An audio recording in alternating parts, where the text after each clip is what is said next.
I'm sorry, I had to open up with the horse whinny because I've never heard anybody use it. But the first thing we're gonna do is actually prime our eyelids, which I didn't do on camera. And then we're gonna use a purple eyeshadow to very slowly layer and build up. And we want to make sure we're using an eyeshadow that has a good amount of pigmentation but also blendability so that you can sheer it out and you don't struggle with blending it out. Make sure that you are able to take your time with this, and you don't want to place any darker shadows up too high just because it can kind of overwhelm the lid space very easily, and that makes it even more difficult to blend out when you are working with a limited lid space. And I did leave this in real time. I'm so sorry if it's boring to watch like that, but I think it also helps kind of see like the motions that I'm doing. And I know a lot of people will recommend like packing, and I feel like I always tell people like, oh, you should pack the shadow on, and then throughout this entire video I don't think I pack any eyeshadow on except like on the wing. But anyway, using a red or pink eyeshadow, you are gonna start adding that into the look, and you can do either or. I really like the combination of red and purple, so that is preferable, but if you only have pink, that works too. And if you're using pressed pigments, you are going to end up with stained eyelids, but you know what, it's kind of a look, honestly, and I usually just like cover it up with more eyeshadow the next day if there's still any remnants left over. So, you know, if that's a problem for you, then this eye look is not for you. I should have prefaced that in the beginning of the video, I'm so sorry. For the red eyeshadow, I'm just slowly building that up, just like I stated with the purple eyeshadow. It's super easy to add too much, and you know, I don't mind blending eyeshadow into my eyebrow hairs, but I know not everybody is going for that look. And I think it is much easier to work with when you're working with thinner and sheerer layers of shadow and slowly building that up versus packing on the eyeshadow and trying to sheer that out. Do you see how many dips I've taken into the eyeshadow palette? Like, I mean, I'm sure you're watching this going, hurry the F up, girl, but I mean, like I said, take your time. I feel like that is a much easier method to achieving the kind of blend that I get. Like I said, I can't do starting from I know I'm taking my time blending my eyeshadow out, and it might not be that fun to watch the actual live process, but I feel like when you speed up, you know, there's a time and place for that, but it is much easier to see the kinds of motions that you're doing. See, like, look at how I darken the shade, like, just slowly working your way up to darker, more saturated colors just like gives such a seamless blend, and you gotta take your time when you want to do looks with a lot of color. I think you can't rush it.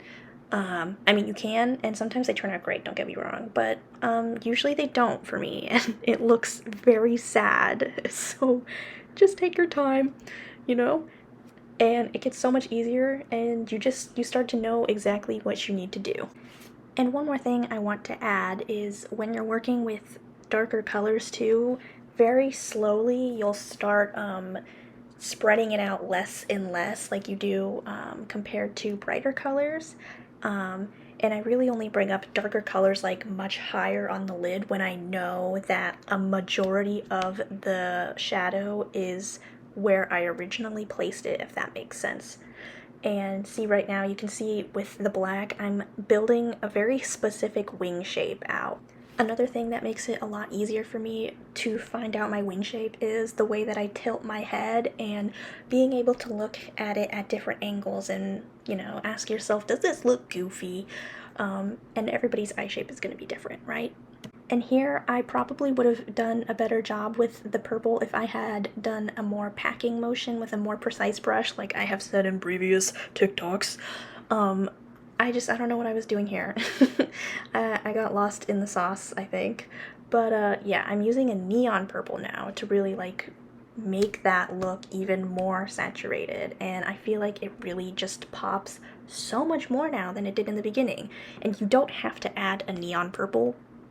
And now we're going to do our shimmer. I always curl my lashes before shimmer and add mascara, just because anytime I bring the wand too close to my eye, with the curler. It just takes the shimmer off, and I use my finger. I know some people like to use brushes, but I don't know what it is. Like, I much prefer using the finger, and it can get a little messy, especially near the inner corner, but you know, it's not that big of a deal. And using a small crease brush from e.l.f., we're just going to put a little bit of eyeshadow on there just to make the shimmer sheared out a lot more subtly than it was before. And then here I'm actually using a different shimmer, and this one's the Cosmos by Terra Moons. You don't have to use that one either.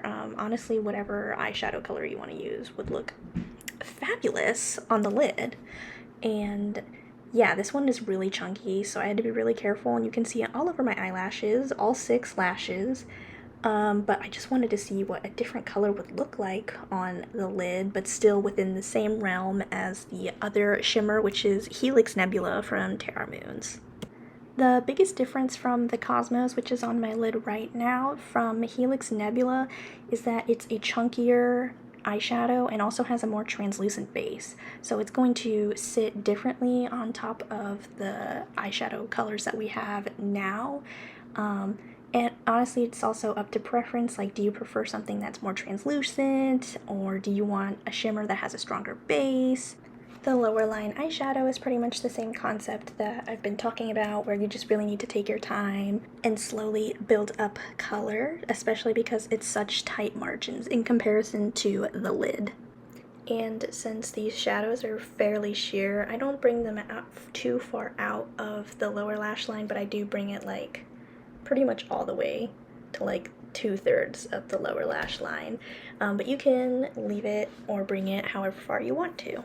And that is pretty much the entire look, and we just have some nice little action shots of me showing you the look just so you can see the shift, but I don't know how people capture the shift so well because you can't see shit. And I'm just going to attach a photo that I added some eyeliner, which is completely optional. Yeah, you don't have to do it at all. I think it looks nice though. So let me know what you think. Thank you for watching. Bye.